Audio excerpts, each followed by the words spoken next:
Hello, you guys. It is your girl Marielle Imperfectly back with another video. I did promise you guys an update from our last little chat. We're just gonna get right into it. No foreplay today. I did promise y'all an update from our last chat, which was when y'all came along with me as I traveled and made my way to Mexico. So yes, I did make it to Mexico. If you did not watch my last video, please go back and watch my journey to get to Mexico. That was. And you guys only got to see a glimpse of that journey. That's to be discussed at a later time. But I did get to Mexico. I am in CDMX, which is the city of Mexico. And y'all didn't tell me, Mexico is America. Mexico is very much giving America. Like the first store that I saw, I was like, Walmart? Wally World, is it you? It felt so good because we don't have that in the DR. Certainly don't have that in Haiti. So, Subway, Pizza Hut, everything just about. They have a lot of the same banks. They have some of the same stores, a lot of the same restaurants. I was in the Capitol by the statue. I think it's Lady Liberty. Oh, God, please, I'll answer the clip. And that little shopping area has everything. If you know, you know. God, it's killing me that I don't know the name of it. But, it has all the stores. It has Capitol Grill. It has everything. I went to a mall. I found my Aldo, my Zara's, everything H&M. They have one of the biggest mall. Needless to say, I've been painting the town red, honey, because I wasn't gonna just come here and sit down. So I did get to Mexico. What I did was get an Airbnb, like I told you all. So let me start from the beginning. I know I kind of just jumped in. When you do this commute, you basically click up with people. And so along the way, I met with some people that were on the same journey as I was. And what you do is, in order to save money, you kind of click up with them, you cab with them, if you're doing private cars, let's say it's $200 to get you from Honduras to Guatemala. You literally would pay that $100 whether you're alone or if it's four of y'all. So what we did was 4 people would split a cab. So everybody paid $50. So you quickly learn that. First off, to get to Mexico, shout out to University of TikTok, because all the people that had done the journey before kind of just went on TikTok and was like, listen, when you get to this place, you're going to see a cross. You're going to see a church. Don't go that way, go that way, because this gets pretty dangerous, you guys. Again, I'm thinking of doing a Patreon or something, so I can tell you guys later on. Not so much a paid wall, but just like a private community where I can tell you guys some of the things that I'm choosing not to put out there. But this was whew. Let's just say, thank God I'm here. Thank God I'm alive. Thank God I was not assaulted in any way. This was a thing, and I feel so grateful to have reached my destination. Some people don't make it. Some people do not make their destination, which is Mexico. So I'm very grateful. But yeah, so I met up with these people that I didn't even know, but you instantly click up, you instantly become a little family. And when you get here to Mexico, now it's like everybody's kind of going their separate ways. But some people are like, okay, now we're here, then what? So as I'm kind of meeting up with people, everyone is talking about this app that you have to download on your phone. And once you download the app on your phone, it's an asylum program for the United States. And you just ask for an appointment. And once they give you this appointment, you show up at the border and they'll basically consider you for asylum. And so I'd never heard of this before. I had never heard of this program before. So the app is called CBP-1, as some of you guys may know. Don't even ask me what CBP-1 stands for, but you have to get to the center or the border. So you have to be in a specific area. So I couldn't have done this in Haiti. You have to be in Mexico or at a border in order to ask for asylum. And so once I got closer and closer, everybody's like, oh, you got to make sure you do your CBP-1. And I'm like, what is the CBP-1? Come to find out, once you are here and you're able to make it to the border, you have the right to go up to Border Patrol and tell them that you are seeking asylum. And per your story, I'm not even sure how it works. They either will let you in or deny you. I'm not even sure. And so I'm going to insert the app, how it looks, but you just basically create a profile. You put your information in, you put a page of your passport, your country of origin, you just put your information in, and every morning between 11 a.m. to 11 a.m. the following morning, every morning you have to ask for an appointment. And asking the appointment is basically saying, I am requesting an appointment to go to the border. I am every morning until you receive your appointment. So, as the Haitians call it, Oujwen Lea. So, Oujwen Lea basically means you found the time, you got your appointment. And so I did it already.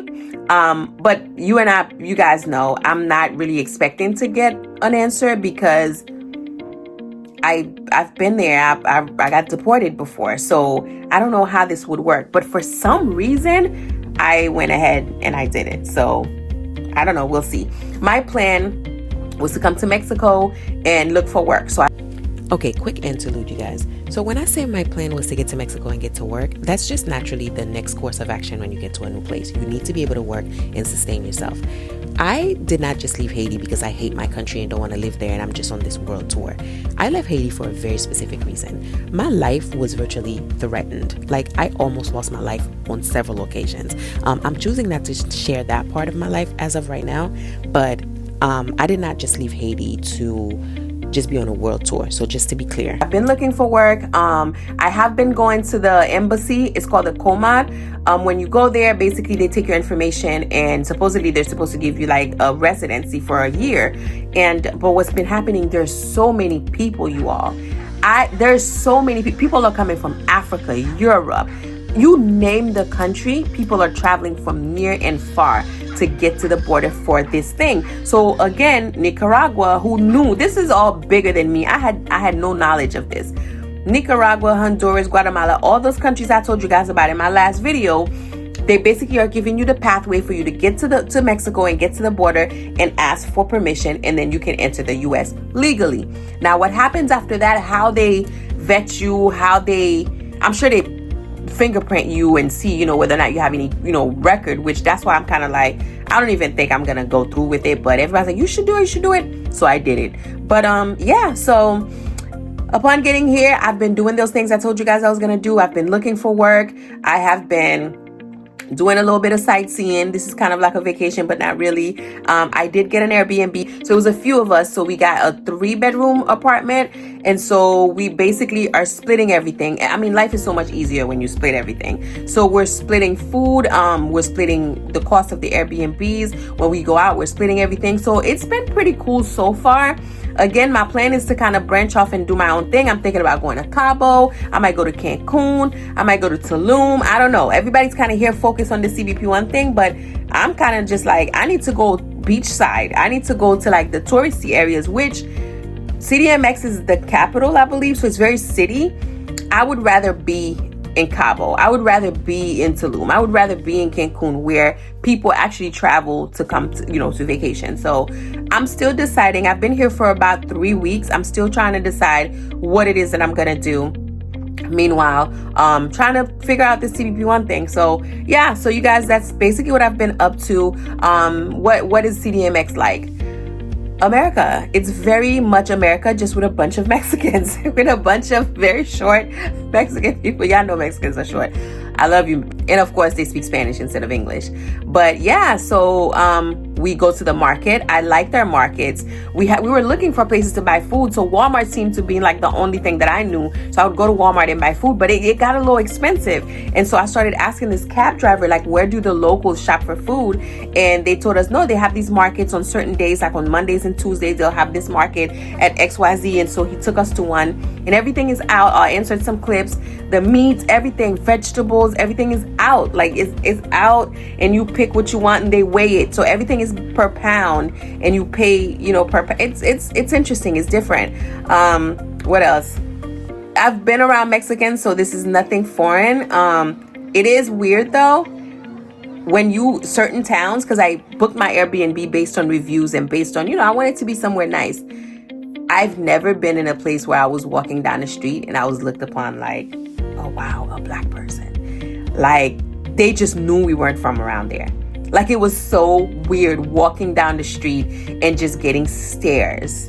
I was called a nigger, go back, get out of our country. I got that. I was leaving a market and I was trying to cross the street with this girl that I'm with, and this Mexican car, well, obviously Mexican, but this car drove by and was like, get out of our country. So I guess they're anti us trying to come through. But let me tell you, it's big business for them, because the amount of money that I spent, me, little old me, getting through and still spending, because I'm spending money on Airbnb, I have to eat every day.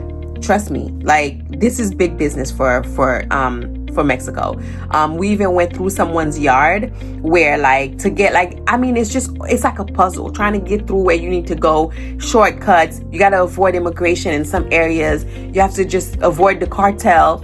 And this one lady, her house led to like this field that brought us over to the next town. And so she had a gate, and then she would open the gate for the right price and let people come through. And we're talking about thousands of people. She's got her kid, her husband, everybody just collecting money at the door. And I'm just like, how much money do you make on a daily? She's like, well, ever since this program started, we've banked. We've banked. And then I get behind the gate and I kind of, we're walking through, and then I see another opening. I could have went a couple steps up and I could have got to where I was going for free. I was pissed. But anyway, they're capitalizing for sure. The motorcycles, when you're, getting a motorcycle from here to there, it's $30. When you could have just got the same cab that would take you 2-3 stops up, and it would have been maybe $40. But they are charging us for everything, because it's like the season is hot. Like, they know this is not going to last, because apparently under the previous administration, there was no such thing. So they know this is a temporary thing. They are capitalizing. And am I mad at them? Not at all.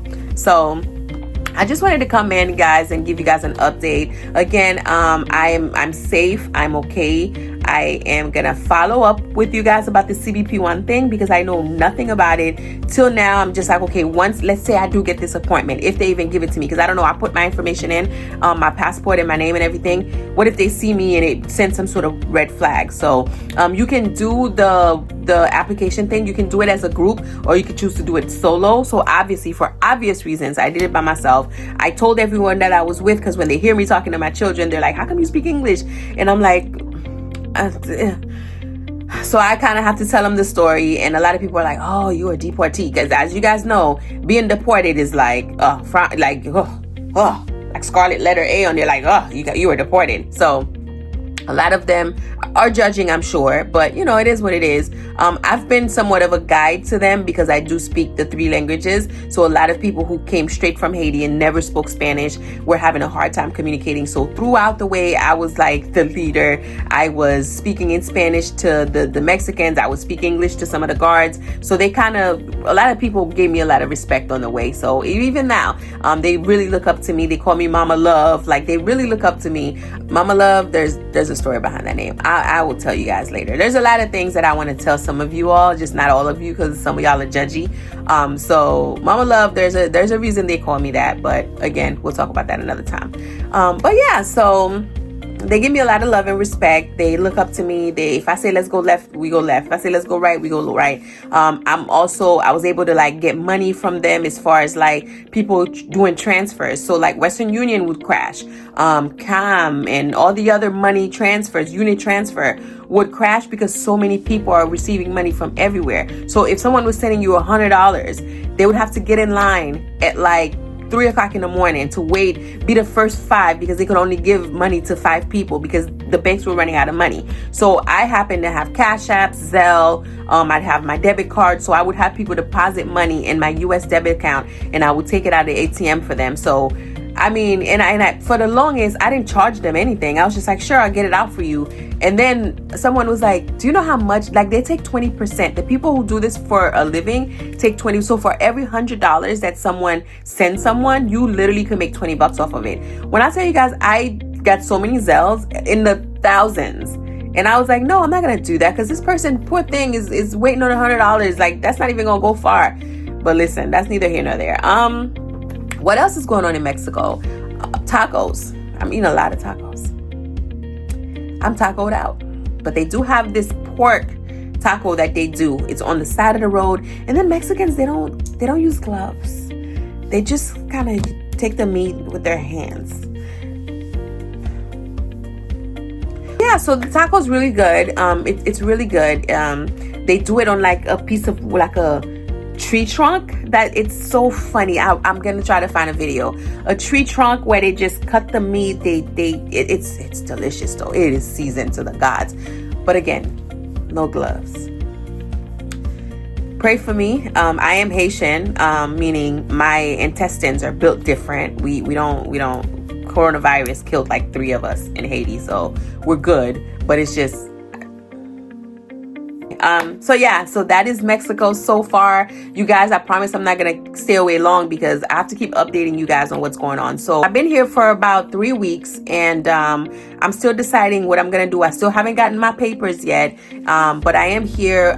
We've been in 2 Airbnbs so far because one didn't have availability, so we had to kind of move around. And so yeah, we're gonna look for a more permanent place to stay because Airbnbs obviously are getting a little costly, and continue to look for work. So again, you guys, I promise to keep you up to date and keep you posted on everything that's going on. If you know anything about CDMX, if you know some place that Mexico is huge, so if you know an area that's safe yet, you know, cost friendly, let me know. Maybe I'll, you know, find an apartment there. If you live in Mexico, you have any resources that you think can be of help to me, please don't hesitate to drop down a comment and let me know, or hit me up on IG, or however you guys communicate with me. So on that note, I am going to let you guys go. I'm about to make some Haitian food. So yeah, so I'll talk to you guys next time. Okay.